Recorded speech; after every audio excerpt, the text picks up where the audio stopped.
Hey everybody, how you doing? This is Madison, and my channel is Madison's Justice Quest. And thank you for listening. We're going to go through a part of the affidavit that's been released. Brian Koberger's affidavit by Brett Payne. And I have been telling in the last couple short videos, I just want everybody to recognize that Brett Payne is the lead investigator on this. He's the one that put this affidavit together. So we're going to break it down. We're going to talk about Bethany and Dylan. And we're going to break it down piece by piece, how this is broken down in the affidavit. I'm going to show you pictures so we can get kind of idea of what these two girls may have felt and saw. And as I get into the video, the first thing I want to let everybody know is that Bethany and Dylan were not on the same floor. Many of us looking at this case, we thought that they were both on the downstairs floor. That's not correct. Bethany was on the downstairs floor and Dylan was upstairs. Okay, so I'm going to go ahead and read from the affidavit right now. Okay. As a part of the investigation, numerous interviews were conducted by Moscow Police Department officers, Idaho State Police Detective, and FBI agents. Two of the interviews included Bethany Funk and Dylan Mortensen. Both Bethany Funk and Dylan Mortensen were inside the King Road residence at the time of the homicide and were roommates of the victims. Bethany Funk's bedroom was located on the east side of the first floor of the King Road residence. Okay, so I'm going to stop right there. If we're looking at the photos, this one's Bethany and this is Dylan. So let me show you. Yeah, so we're going to first clear up that both roommates were on the separate floors. Bethany's on the first floor in the northeast bottom room. So I'm going to show you right now. Here's the front of the house. As you're facing 1122 King Road, she was in this room. This is the bottom northeast room. So that was Dylan's room. This one was empty. She was in this room. Dylan was not on this floor. Only one surviving roommate on the bottom floor. Here's a picture on the right side of the screen. If you walk in, you're going to see the staircase right here. If you walk in the front door and you go to the right, you go to the left, that is Bethany's bedroom door on the bottom floor. Okay. This is Bethany's bedroom if you're inside her room looking out. And then this is another angle of it. As you can see the doorway, if you're to walk in the house and make a left, the stairs are up there. Right here, you can see part of the stairs. She is in this room.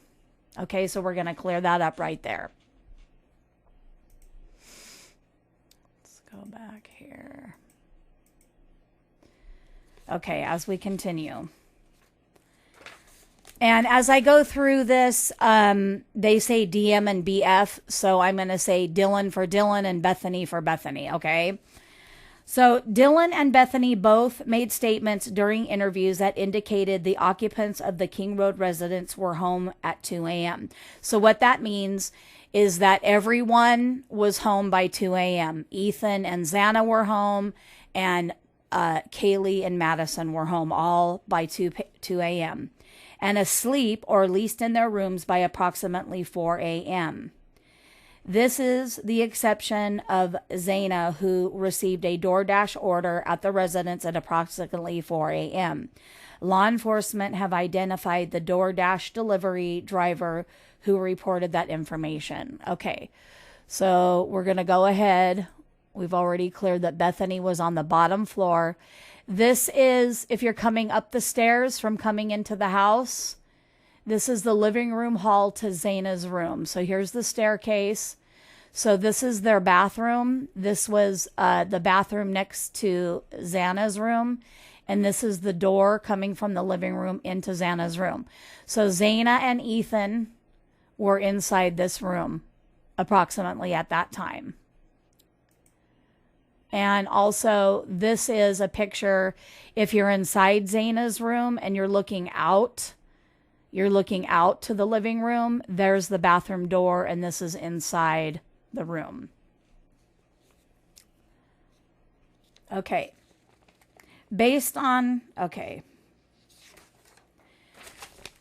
Dylan Mortensen stated that she originally went to sleep in her bedroom on the southeast side of the second floor. Okay, so here we go. Now we're going to continue. This is the second floor, everyone. Here is the staircase, the living room. This is Xana's room. That's their bathroom next door. Here's the hallway, the kitchen, the stairs going up to the third floor where Madison and Kaylee are. And this is bedroom D. This is where Dylan was. Okay. This was her room. And then, yeah, I'll show you guys that in a second. And here's Dylan room right here. And this is her bedroom. If you're looking from the living room in the hall, there's the stairs that go up to Kaylee and Madison's floor. This is Dylan's room here. And if you go that way, that's where the kitchen is. Okay. So Dylan stated that she had originally went to sleep in her bedroom on the southeast side of the second floor. Dylan stated that she had woken up at 4 a.m. by what she stated sounded like Kaylee playing with her dog in one of the upstairs bedroom, which were located on the third floor. A short time later, Dylan said that she heard what she thought was Kaylee saying something to the effect of, "There's someone here." A review of the records obtained from the forensic download of Xana's phone showed that this could have been Xana at her cellular phone, indicated she was likely awake and was using the TikTok app at approximately 4:12 a.m. So if she's in her room, Kaylee's room is up these stairs and over here. So if she heard the dog, and then once again, here's her room. If you go this way, this is Zaina's room. Zaina's room. You go through there, go to the right, that's into the hall where Dylan's room is.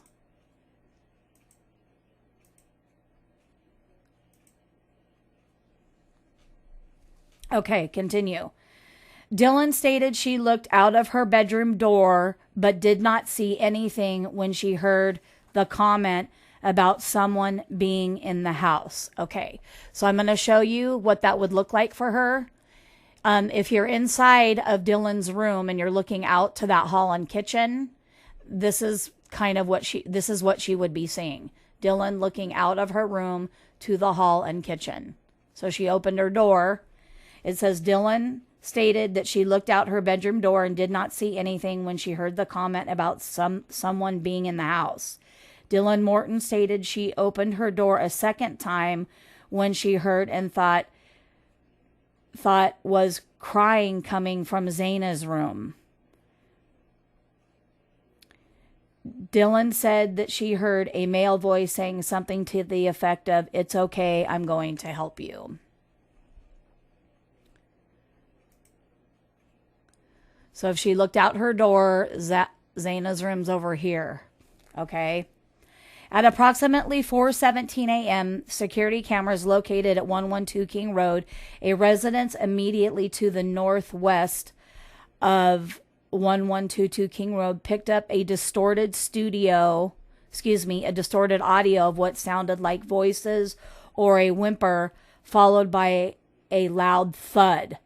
A dog can also be heard barking numerous times starting at 4:17 a.m. The security camera is less than 50 feet from the west wall of Xana's bedroom. I'm going to show you what that is right now.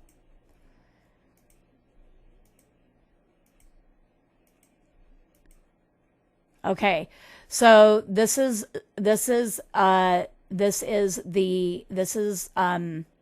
Xana's room right here.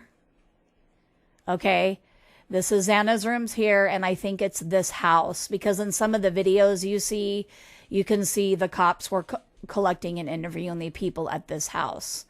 It's this corner house right here, I believe. And here's another picture of it. This is that corner house. There, right there, is Xana's room. So I think that's where they picked that up.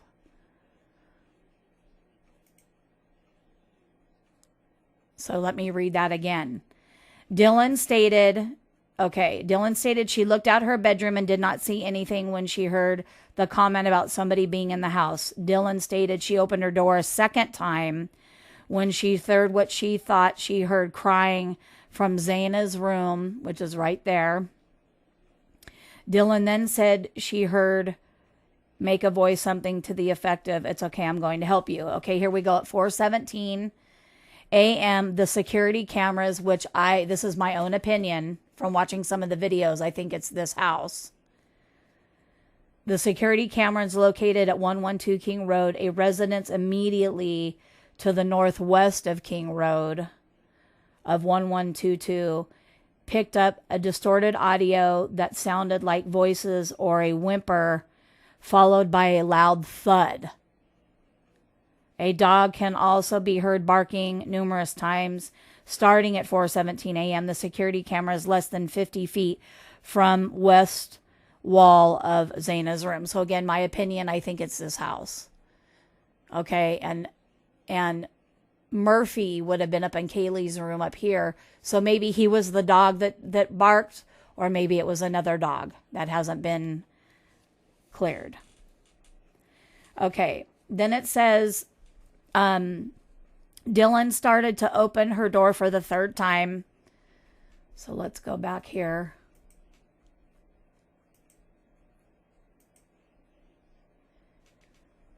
Dylan opened her door for the third time, and she heard crying and saw a figure of clad black clothing and a mask that covered the person's mouth and nose walking towards her. Okay. Dylan described the figure as 5'10" or taller, male, not very muscular, but athletic build with bushy eyebrows. The male walked past Dylan as she stood in a frozen shock phase. The male walked toward the back of the single glass door. Dylan locked herself in her room. Okay, so we're going to go over this right now. Okay, so she said she opened the door for the third time. This is the hallway. This is her room. That goes to the kitchen. We're going to read that again. Dylan Morton stated she looked out her door so she would see the kitchen. Dylan Morton stated that she opened her door for the third time after she heard the crying and saw a figure clad black clothing and mask that covered the person's mouth and nose walking toward her. So if she's in her bedroom opening the door, he must have been in the kitchen or right here, or maybe coming this way or coming down the stairs.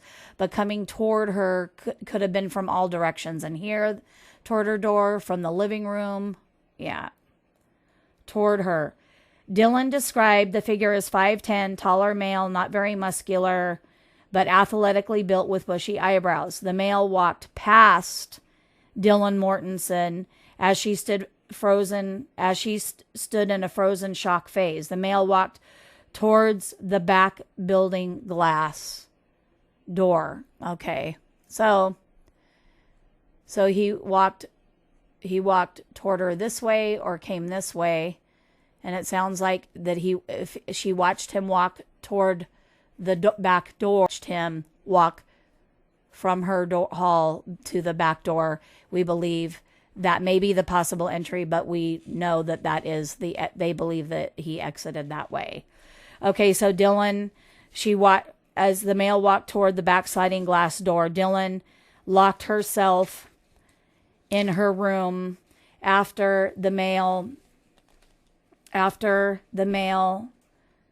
seeing the male. Dylan did not state